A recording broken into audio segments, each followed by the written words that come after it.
오늘 우리에게 주신 하나님의 말씀은 사도행전 25장 1절에서 27절까지 말씀입니다.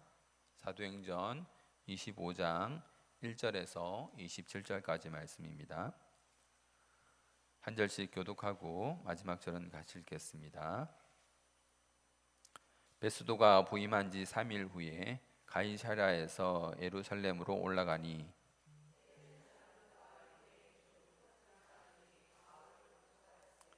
베스도의 호의로 바울을 예루살렘으로 옮기기를 청하니 이는 길에 매복하였다가 그를 죽이고자 함이더라.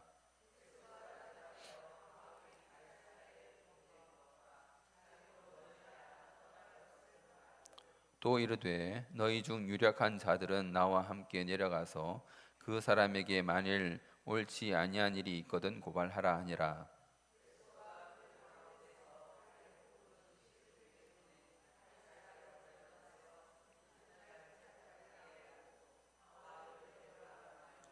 그가 나오매 예루살렘에서 내려온 유대인들이 둘러서서 여러 가지 중대한 사건으로 고발하되 능히 증거를 대지 못한지라.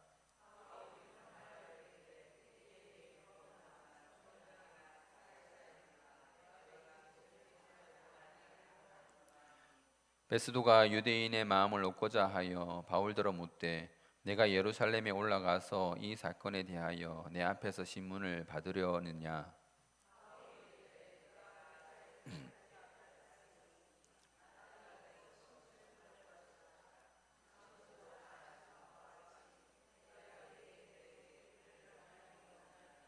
만일 내가 불의를 행하여 무슨 죽을 죄를 지었으면 죽기를 사양하지 아니할 것이나 만일 이 사람들이 나를 고발하는 것이 다 사실이 아니면 아무도 나를 그들에게 내줄 수 없나이다.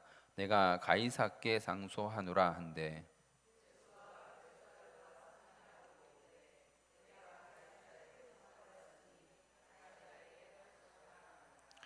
수일 후에 아그리빠 왕과 버니게가 베스도에게 문안하러 가이사랴에 와서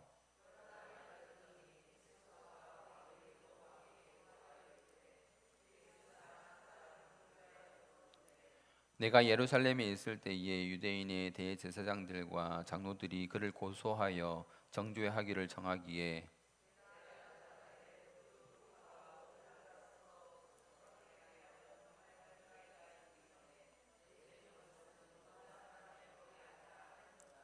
그러므로 그들이 나와 함께 여기 오매 내가 지체하지 아니하고 이튿날 재판 자리에 앉아 명하여 그 사람을 데려왔으나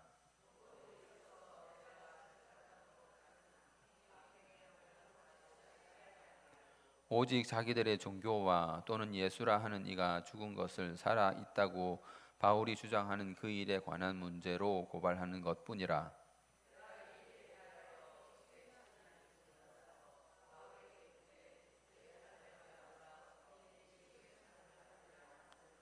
바울은 황제의 판결을 받도록 자기를 지켜주기를 호소하므로 내가 그를 가이사에게 보내기까지 지켜두라 명하였노라 하니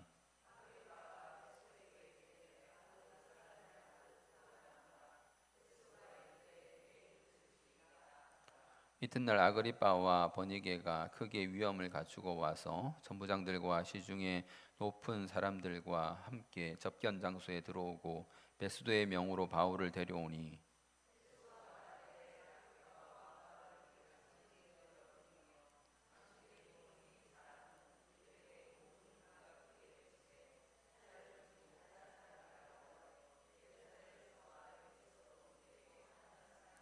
내가 살피건대 죽일 죄를 범한 일이 없더이다. 그러나 그가 황제에게 상소한 고로 보내기로 결정하였나이다.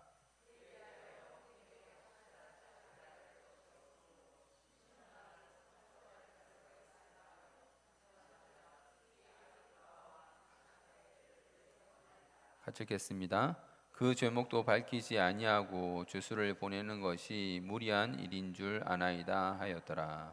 아멘.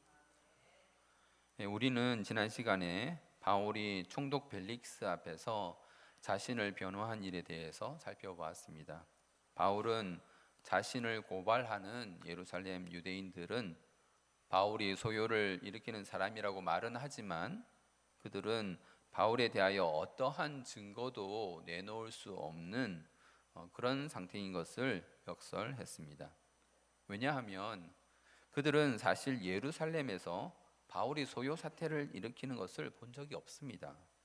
다만 디아스포라 유대인들, 즉 아시아에서 온 유대인들이 선동을 해서 그 선동에 넘어갔기 때문에 예루살렘에 있는 유대인들이 바울을 고발한 것이기 때문입니다.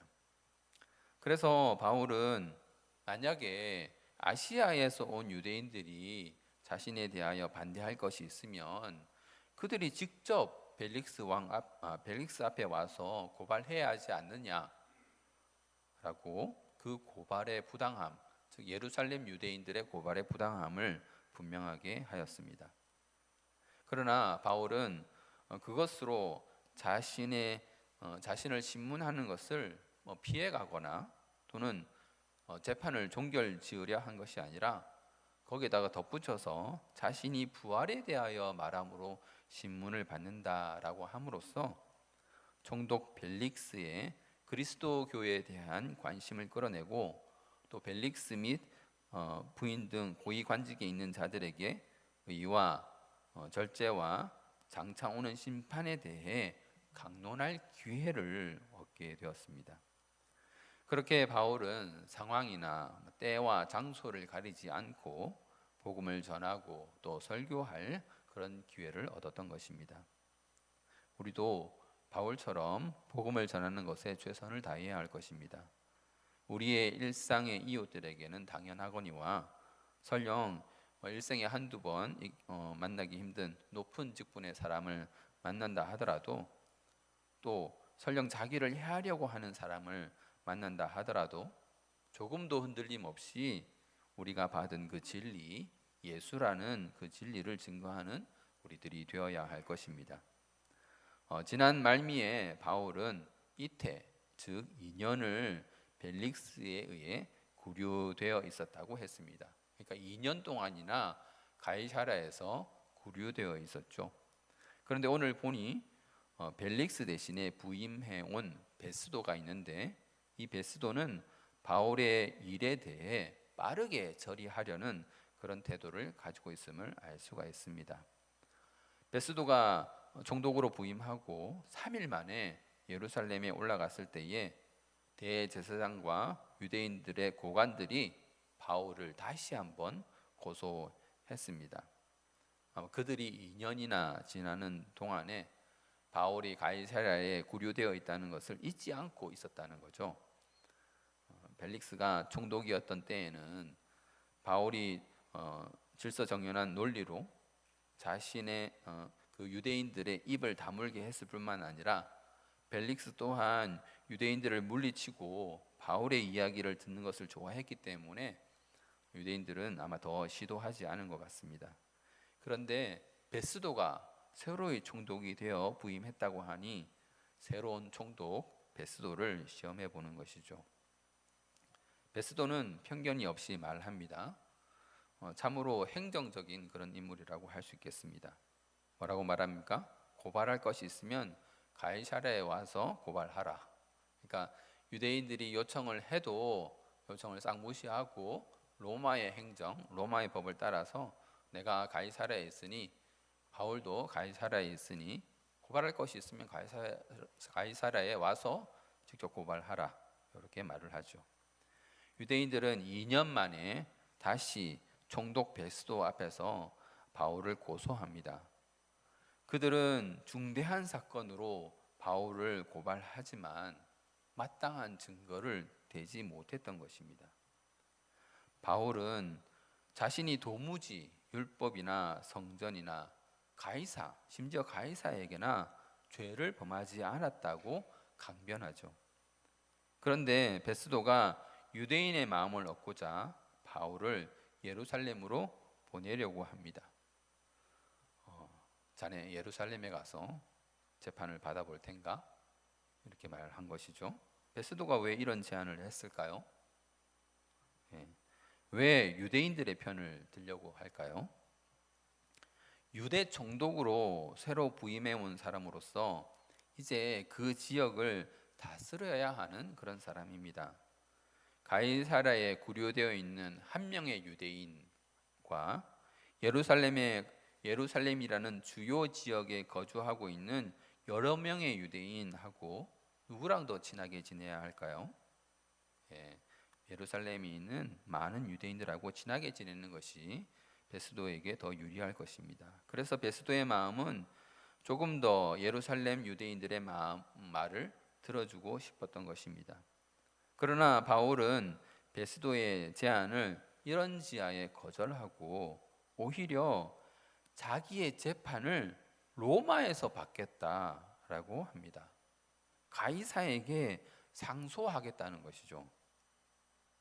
지금 지역 총독 앞에서, 그러니까 그 예루살렘이라는 그 지역과 유대라는 그 지역 총독 앞에서 재판을 받고 있지만, 사실 이 재판은 로마 시민이 로마 법에 의해 받는 재판이기 때문에 최종적으로 가이사에게까지 상소할 수 있는 것입니다.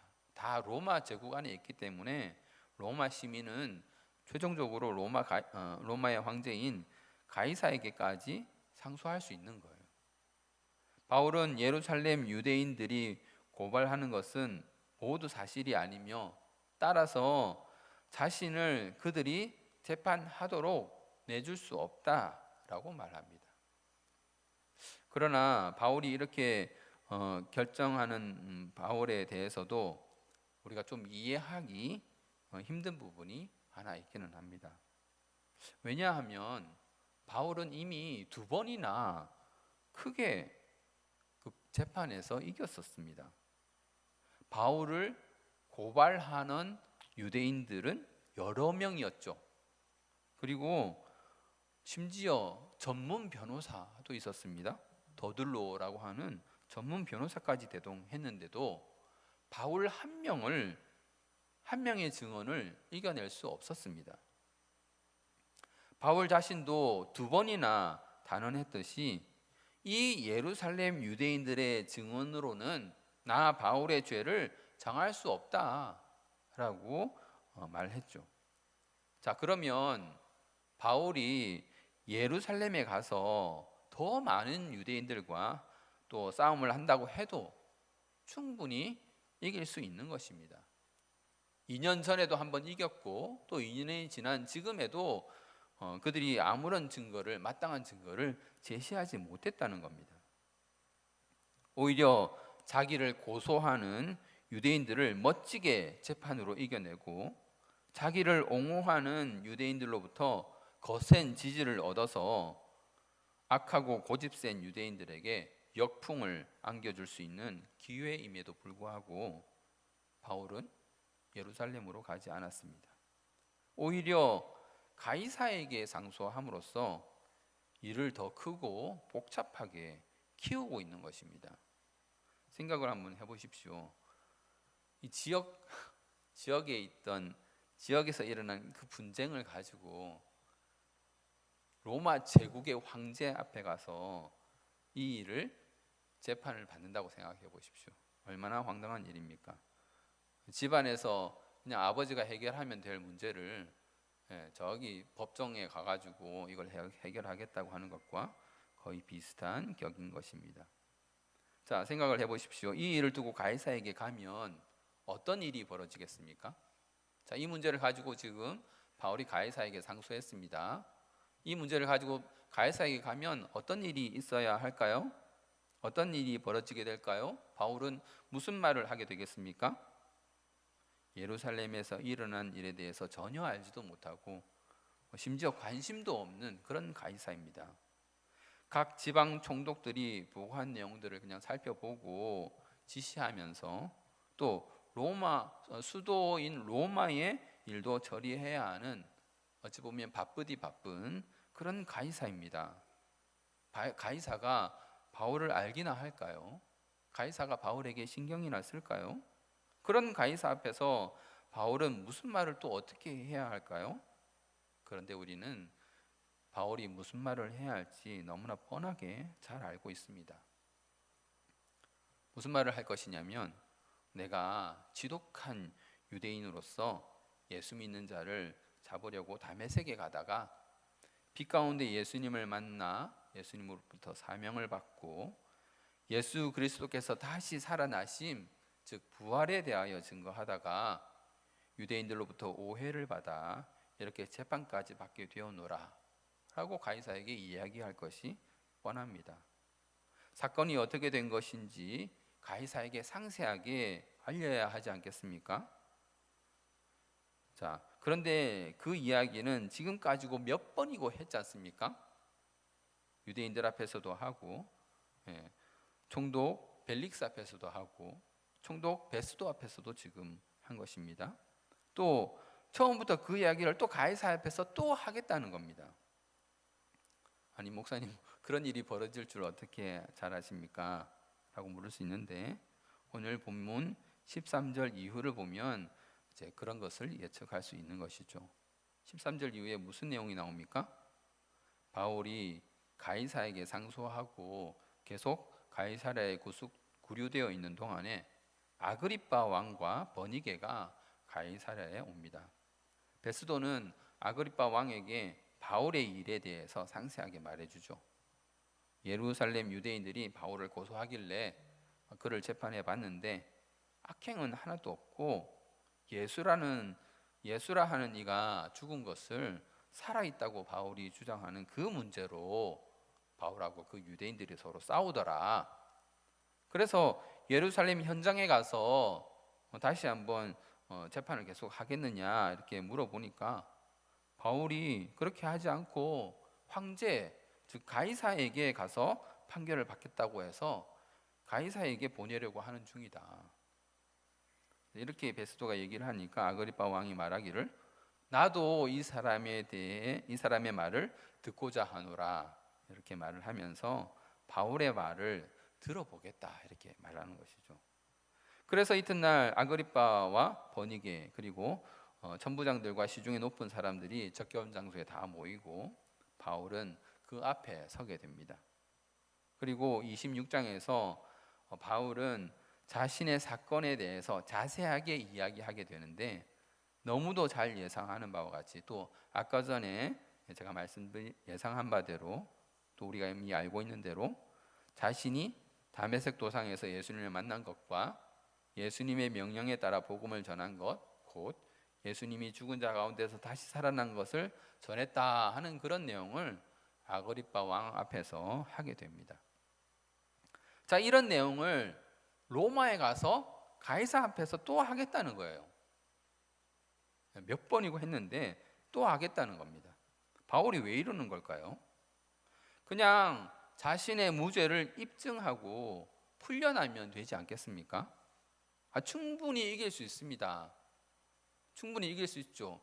여러 명의 유대인들이 몇 번이고 고소를 하고 그를 고발했어도 바울 한 명을 못 이겼어요.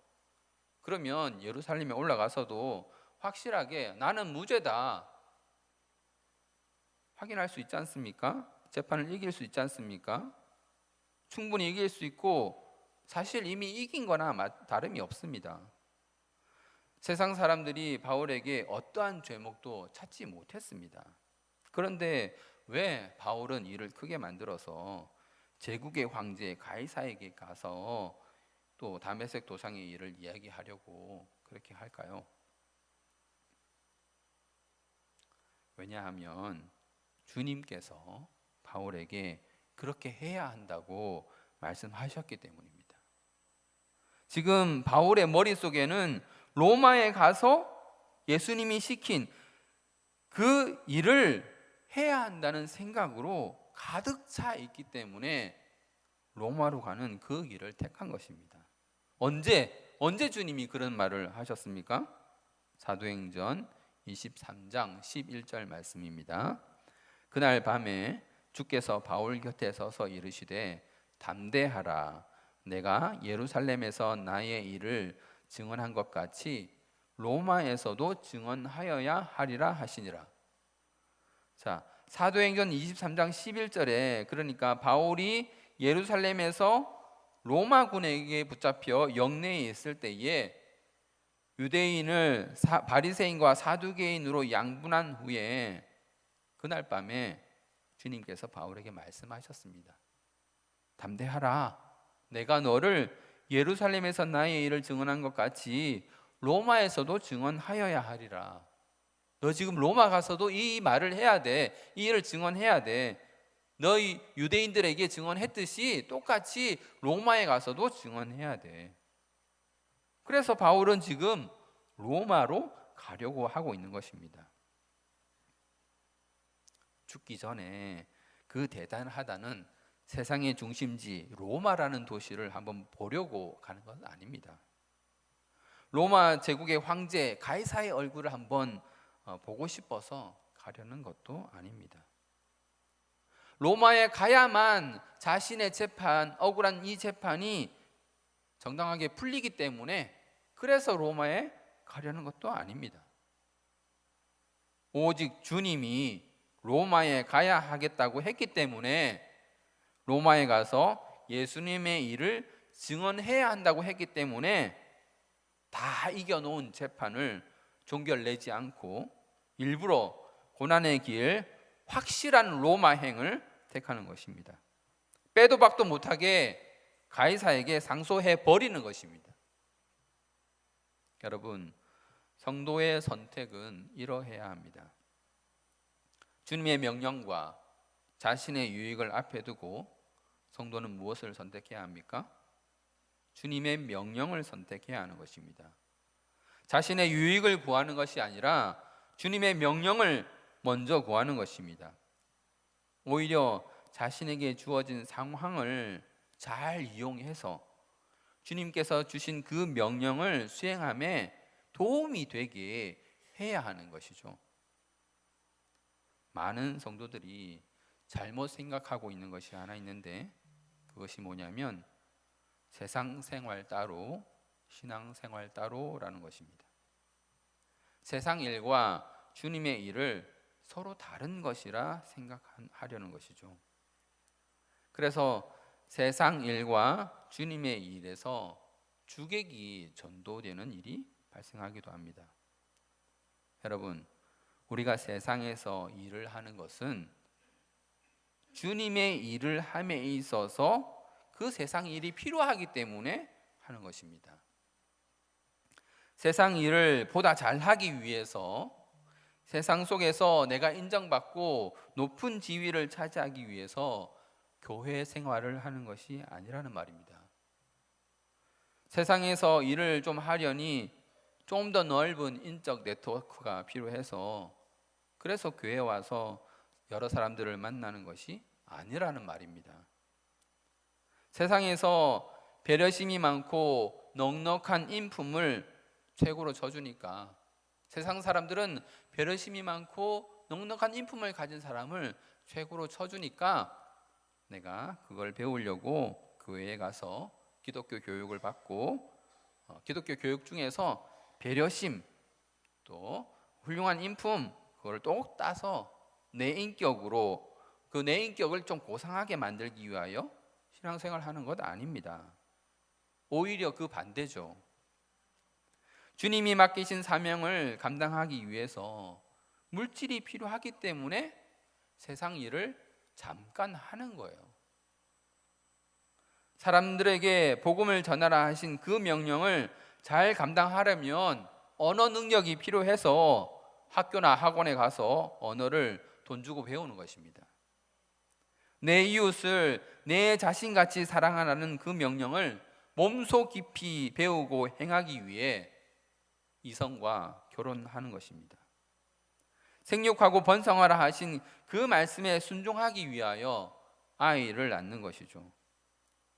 그러니까 주님의 일을 하기 위해서 세상 일은 이렇게도 될 수 있고 저렇게도 될 수 있고 또 크고 작게 또 다른 모양으로 바뀔 수 있는 것입니다.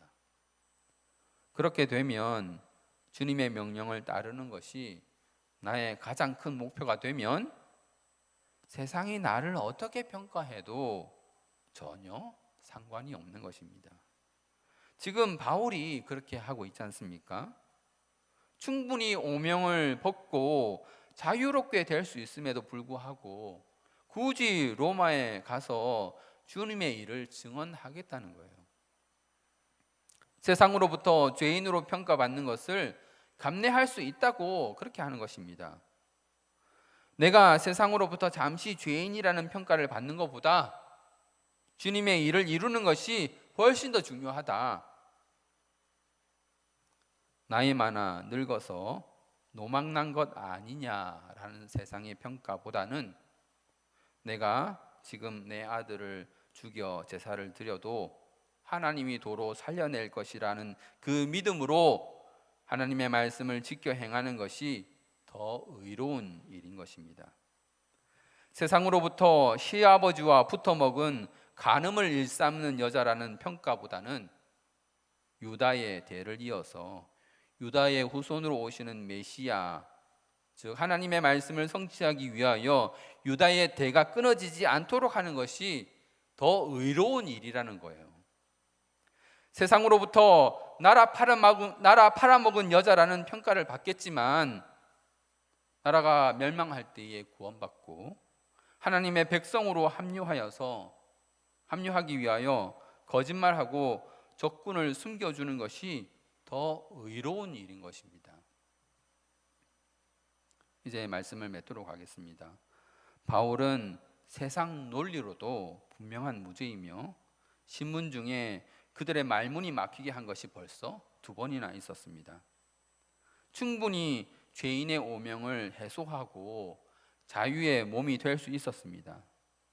재판하는 권세를 가진 로마의 천부장도 또 2명의 총독들도 사실상 바울이 무죄라는 것에 손을 들어주었습니다. 그럼에도 불구하고 바울 개인의 자유를 선택하기보다는 주님의 명령을 완수하기 위하여 오히려 속박받는 그 일을 자처했습니다.